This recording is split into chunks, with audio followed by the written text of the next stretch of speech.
Soy PJ Soria y esto es Consulta Ya, un espacio para tratar temas legales de interés general. Y recuerde que siempre es importante la consulta a un abogado de confianza. Hoy estaremos abordando un tema fundamental en este primer trimestre del año. Estaremos hablando del impuesto sobre la renta. Y es que en Venezuela, nuestra constitución establece que todos los ciudadanos somos responsables de coayudar en el soporte de las cargas del Estado, es decir, de aportar en el mantenimiento del Estado, en función de aportar a través del impuesto, tasas o contribuciones. Esto se le conoce como la obligación tributaria. Esta obligación tributaria tiene tres formas de cumplirse: a través del dar, es decir, pagar tributos, por ejemplo, a través del hacer, a través de la imposición de deberes formales como una declaración jurada de patrimonio en los casos que aplique, de soportar, es decir, aceptar inspecciones, fiscalizaciones y cosas similares, y por último una prestación accesoria como lo es pagar multas o intereses moratorios según aplique. La obligación tributaria, más o menos hablando un poco sobre la teoría para entender esta aplicabilidad del impuesto sobre la renta y cómo podemos tener algunos elementos importantes para pagar el impuesto sobre la renta en este primer trimestre, ¿verdad? La obligación tributaria tiene varios elementos. El primero es el sujeto activo o el ente acreedor del tributo, ¿verdad? Que para el caso del impuesto sobre la renta es el Estado Nacional, el cual recaba este tributo o este impuesto a través del Servicio Nacional Integrado de Administración Aduanera y Tributaria, es decir, a través del CENIAT. También otro elemento de esta obligación tributaria es el sujeto pasivo, es decir, la persona que está obligada a pagar, en este caso, el impuesto, que según la ley de impuestos sobre la renta son las personas naturales o jurídicas residentes o domiciliadas en el país, o las personas naturales o jurídicas no residentes o no domiciliadas en el país, siempre que su fuente de enriquecimiento esté en el país. Entonces fíjense cómo esta obligación establece como sujeto pasivo, bueno, las personas naturales o jurídicas residentes o no, domiciliadas o no, siempre que tengan enriquecimiento en el país. En este caso, bueno, es el contribuyente. El hecho imponible, es decir, es el hecho jurídico cuyo acto hace que nazca la obligación tributaria. En este caso del impuesto sobre la renta es tener actividad económica en Venezuela. Además, otro elemento es la materia imponible, que se refiere al aspecto objetivo, ya sea el hecho material o digamos que el aspecto económico sobre el cual se basa esa obligación jurídica, que en el caso del impuesto sobre la renta es la renta.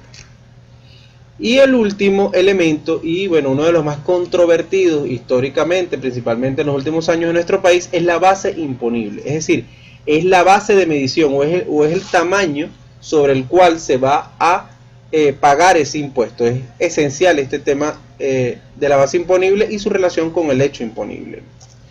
Ahora, cuando hablamos de impuestos sobre la renta, ¿cuál es la base imponible? Evidentemente son las rentas, que para la ley de impuestos sobre la renta asimila renta con enriquecimiento. Eso se deja ver ahí en ese primer artículo de la ley principalmente. Sin embargo, ¿qué es renta? Cuando nosotros leemos el diccionario de la Real Academia, la palabra renta, la primera definición dice: utilidad o beneficio que rinde anualmente algo o que de ello se cobra. También dice aquello que paga con dinero o en frutos un arrendamiento, ingreso, caudal, aumento de la riqueza de una persona. Pareciera que este es el sentido de la renta en el marco del impuesto sobre la renta. Deuda del Estado, títulos que la representan, y además dicen derecho en materia tributaria, importe neto de los rendimientos. Pero todavía no queda muy claro este tema de la renta. Hay un libro de Asdrúbal Batista que se llama El capitalismo rentístico, donde él explica cómo se distribuyen en el sistema económico capitalista, cómo se distribuyen los frutos de la producción. Y él nos explica que para el trabajador que vende su fuerza de trabajo, se le da una contraprestación que se llama salario, mientras que para el dueño, es decir, para el capitalista, hay una contraprestación o hay un beneficio que se llama renta, un beneficio económico que se llama renta. Es decir, que en esa distribución de los frutos de la producción, al trabajador se le da salario y al dueño renta. Bajo esta interpretación, entonces, el trabajador debe pagar impuestos sobre la renta. Pero esto es un tema histórico y, según el mismo Asdrúbal en algún momento lo ha dicho, es un error de traducción. Sin embargo, en el sentido de la ley orgánica, de la ley de impuestos sobre la renta, cuando habla de renta, habla sobre el enriquecimiento.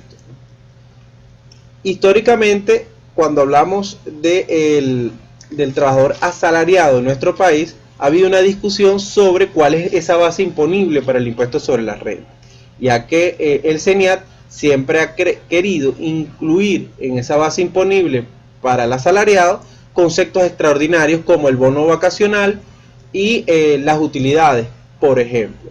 Sin embargo, digamos que la última sentencia del Tribunal Supremo de Justicia en Sala Constitucional, específicamente la sentencia 673 del 2 de agosto del 2016, ratifica, bueno, además de sentencias que venían del año 2007, donde nos dice, bueno, que en el sentido de la ley orgánica del trabajo, los trabajadores y los trabajadores, nos dice que el salario normal, es decir, esa base imponible para el impuesto sobre la renta, no incluye prestaciones extraordinarias o accidentales, ¿verdad? Como las derivadas de las prestaciones sociales y las que no tienen carácter salarial, es decir, que el bono vacacional, al no tener carácter salarial, o las prestaciones sociales, no son consideradas como base imponible para el impuesto sobre la renta. Esto es fundamental, principalmente para este ejercicio de declaración de impuestos de la renta que termina el 31 de marzo del año 2017.